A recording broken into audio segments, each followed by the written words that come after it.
Hello, everyone, and welcome to the deep dive. It's really great to have you with us today. Wonderful to be here. Let's start with a feeling. I think we've all had this one. Oh, yeah. You walk into a new place, maybe it's a meeting, could be a new class, or you just meet someone new.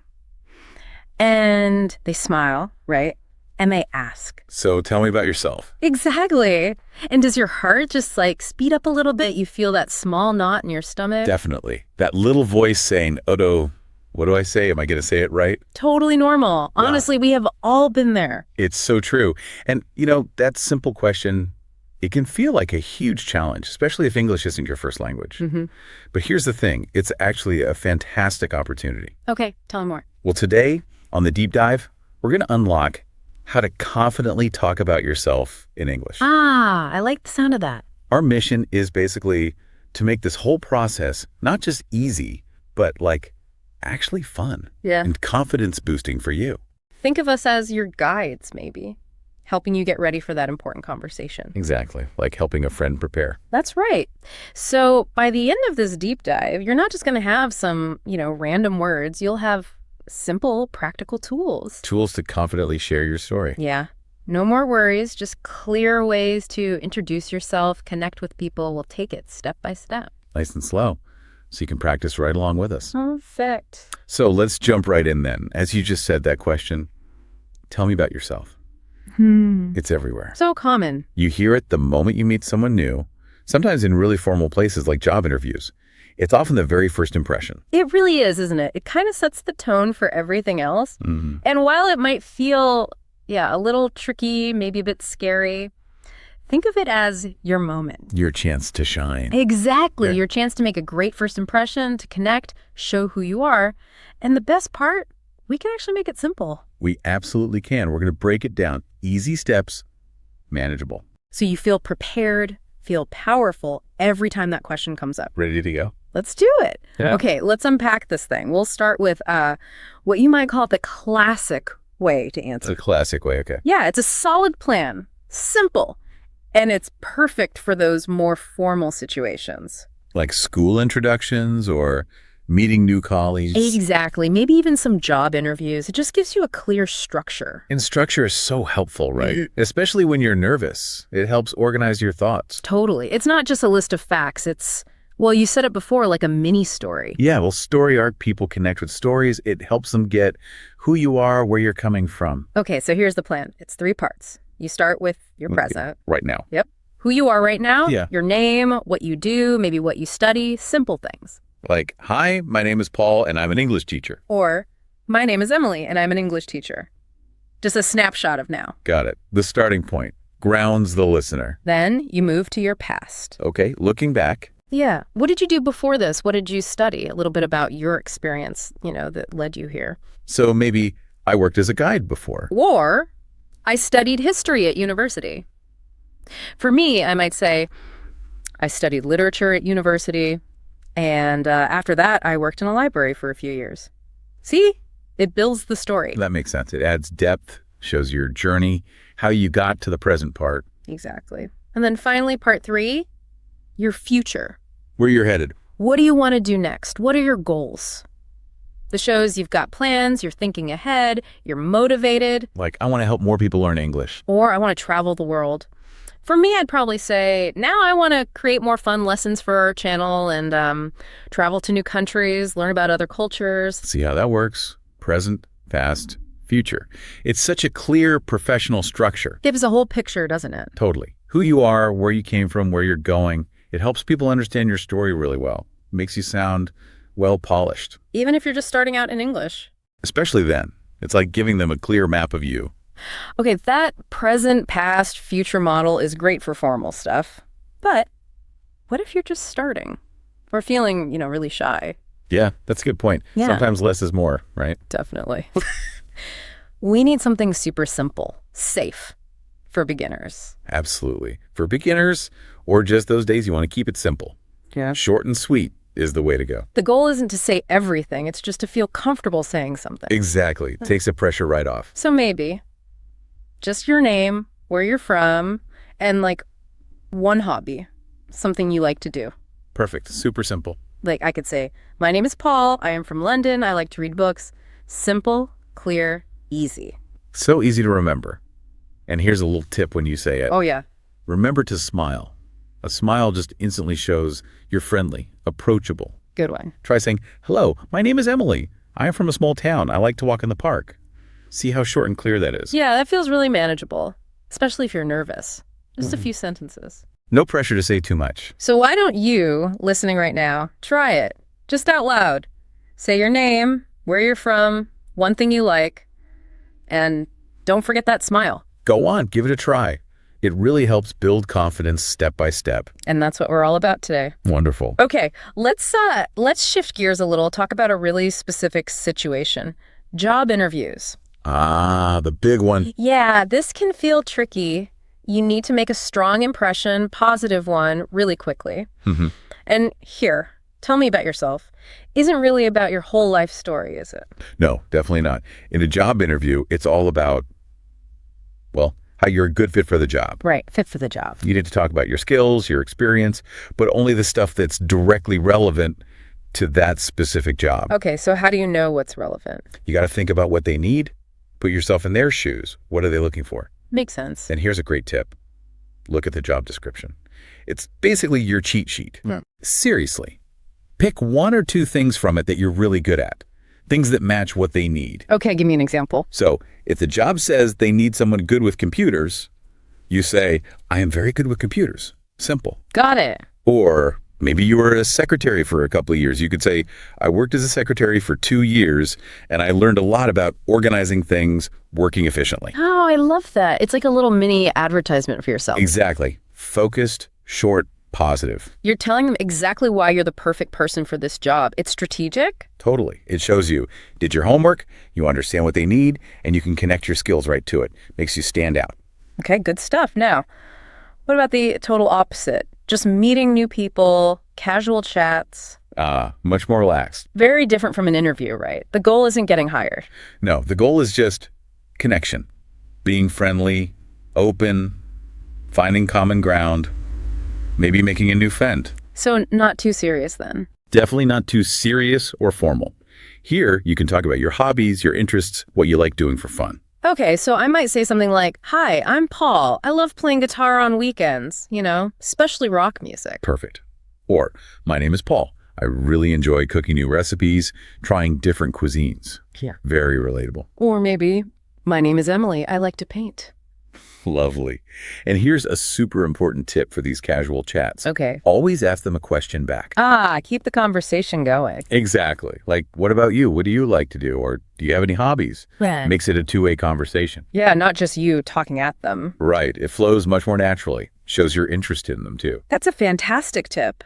Share a little, then invite them to share. Like, "My name is Emily. I like to paint abstract art. Do you have any hobbies?" Perfect. So maybe try that one out loud, too. "My name is your name. I like to your hobby. What about you? What do you like to do?" Practice makes it easier. Great way to start a real connection. Okay, let's talk about confidence. Because let's be honest, a lot of people feel shy talking about themselves, especially in a new language. Oh, absolutely. It's very common. So what are some real strategies? How can we boost that confidence, make it feel less scary? Yeah, great question. Feeling shy is totally natural. So this part is all about empowering you. First thing, probably the most important. Let me guess. Practice. You got it. Practice, practice, practice. Say it out loud. Look in the mirror. Say it to a friend. Even just whispering helps your mouth, your brain get used to the words. The more you do it, the more natural it feels. Muscle memory for your mouth. And remember to start small. Don't try to say everything at once. Just those simple sentences we talked about. Yeah, the simple, safe version. Small wins build big confidence. Exactly. So don't aim for perfection right away. Just aim to speak. Your goal is just communication. Not perfect grammar. Right. And this is huge. Don't worry about mistakes. Seriously. Everyone makes them. Everyone. It's just a normal part of learning. Keep speaking. That is so important to remember. Mistakes mean you're trying, you're learning. And also keep this in mind. People are generally kind. Most people understand it's hard to speak a new language. Yeah, they're usually patient, happy you're making the effort, they appreciate it. So take those small, brave steps. Don't worry about little stumbles. It's all part of your journey. Great advice. Now, should we quickly touch on some common mistakes? Things to maybe avoid? Yes. Let's call them pitfalls or things to learn from, not criticisms, just ways to make our introductions even better. What's a big one? Okay, a very common one is definitely talking too much. Oh, yeah. Nerves can make you ramble. Exactly. You get nervous and just keep going. It's much better to be short, clear. Less is often more in an intro. Keep it concise, meaning brief and to the point. Spot on. Okay, another one. Not practicing. If you don't practice, you feel lost when the moment comes. Right. You might stumble or freeze up. Even a little practice makes it easier, builds that muscle memory we talked about. Makes total sense. Practice builds confidence. Okay, pitfall number 3. Number 3, being too negative. Ooh, good one. Don't complain. Yeah, don't use this time to complain about yourself or your old job or anything difficult. Keep it positive, upbeat, forward-looking. People connect with positive energy. Great advice. And number 4? Mistake number 4, Yeah. giving too much personal information. TMI, right? Uh-huh. Yeah. You don't need your whole life story. Especially not with new people. Keep it general, appropriate for the situation. Some things are private, and that's okay. Good boundaries. Okay, and the last one. You said it might be the biggest. I think so. The biggest mistake is probably not thinking about the situation. Context is everything. Exactly. Your answer for a friend is totally different from your answer for a job interview. Always adjust. It shows you're aware, thoughtful. Adjust your answer to the situation. Fantastic tips. Really helpful things to keep in mind. Okay, so we've got the basics, the different situations, but sometimes you want to make your introduction a little more. Interesting, right? Oh, definitely. Make it stand out a bit. Be memorable. Yeah. Not just the plain facts, but something that sparks a little curiosity. I love it when people share a fun fact. It makes them seem more real, more approachable. Me too. It definitely makes them memorable. It's like a little conversation starter built right in. Like a secret handshake. Uh-huh, yeah. So you can add one small interesting thing about yourself, maybe a slightly unusual hobby, or something funny that happened. It makes you feel more human, not just a list of qualifications or facts. Totally. And it gives the other person an easy way to ask a follow-up question. Turns an introduction into a real connection. Okay, examples. Like, I can juggle 3 apples while standing on 1 foot. Okay, maybe not that extreme. Uh-huh. Or, I have a cat with 3 different colors and she thinks she's a dog. That's cute. Or, I love collecting old stamps from countries I've never visited. Or even, I once met a famous singer completely by accident at the grocery store. Just one small thing that's unique to you. That's a brilliant idea. It really does make you memorable, and it plants a seed for more conversation later. Precisely. So how do you add it? Just say your name, maybe what you do, and then, and a fun fact about me is, and share something cool or quirky. Perfect for casual settings. Really opens the door. Now, one of the absolute best ways to learn, especially with language, is hearing real examples. Oh, for sure. Hearing how fluent speakers actually say things, the pronunciation, the rhythm, the flow. Absolutely. Listening is key. So let's give a few examples. You can listen, maybe practice them in your head, or even try saying them out loud with us. We'll go slow. Yes. Okay, so if someone asks me, tell me about yourself, I might say, well, I'm Emily. I love teaching English and helping people around the world. I enjoy reading and spending time with my family. Simple, natural, friendly. That sounds great. Or if someone asks me, I might say, my name is Paul. I work in education. In my free time, I like to play sports and explore new places, especially hiking trails. And you can change it depending on the situation, remember. So if it's more formal, I might adapt it. I'm Emily, and I have been an educator for several years with a strong focus on language learning. My passion is creating accessible and engaging content for students of all levels. Ooh, that sounds very professional. Clear. Shows your expertise and passion. Or super casual, like at a party. Hey, I'm Paul. I'm a big fan of old movies, especially black and white ones. I also love to cook, particularly on the weekends, trying new recipes. Those are fantastic examples. And for everyone listening, as you hear these, pay attention to how we speak, the intonation. Don't stress about catching every single word. Just get the overall message. Yeah, the feeling behind it. Speaking of real stories, though, it might be really nice for people to hear about your personal English journey. How do you introduce yourself now compared to, when you started? Oh, that's a nice idea. My English story.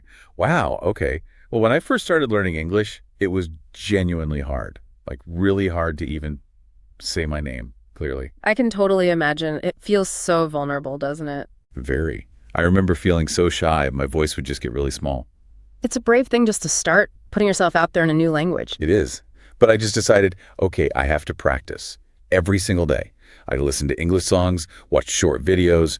Slowly, I started to feel more comfortable. So what was your first tell me about yourself like? Oh, probably just, my name is Emily. I am a student. That was it. Very short. Just focused on getting those few words out. And look at you now, speaking so confidently, helping thousands of people learn. It's really inspiring. Oh, thank you. It took time. But yeah, now when someone asks, tell me about yourself, I usually say something like, I'm Emily, and I'm passionate about language education. I love creating fun and engaging content for our channel, helping people all over the world learn English. Outside of work, I enjoy painting and taking long walks in nature. Wow, that's such a beautiful, confident, and genuine introduction. Your journey just really shows that with practice, consistency, a little courage, anyone can go from feeling shy to feeling confident. Absolutely. It takes time, for sure, but it's so worth it. And that's really our goal here on the Deep Dive, isn't it? Empowering all of you on your English journey, one conversation at a time. Exactly. Well, this has been a fantastic deep dive. We covered so much about learning to talk about yourself, from those first, maybe slightly scary moments. Right. Those heart-pounding moments. To really owning your story. Indeed. I really hope everyone listening feels a bit more prepared now, more confident. Remember, practice is your friend. It builds that confidence muscle. Me too. We talked about the present, past, future structure, great for formal settings. The simple, safe version for beginners, or when you're feeling shy. Super useful. How to tailor your answer, big difference between job interviews and casual chats. Crucial difference. Building confidence through practice, not worrying about mistakes. And making it memorable with that fun fact. Yes, the fun fact. And please remember, everyone, learning to talk about yourself isn't just about learning English words. It's about sharing who you are, your unique story, connecting with others. Every small step you take in speaking, it's a huge step for your confidence. It opens up your world. Your story is definitely worth sharing. Absolutely. So keep practicing your English. You can do this. Now, before we wrap up, here's a little something for you to think about. Ooh, a final thought. Yeah. What is one fun fact about you that you would share right now? Just think about it. Maybe even whisper it out loud. Take a moment. Practice that little fun fact about yourself. We really hope you use these tools to connect with the world. Keep practicing. Keep practicing, and we'll catch you next time on The Deep Dive. Bye, everyone. Have a great day.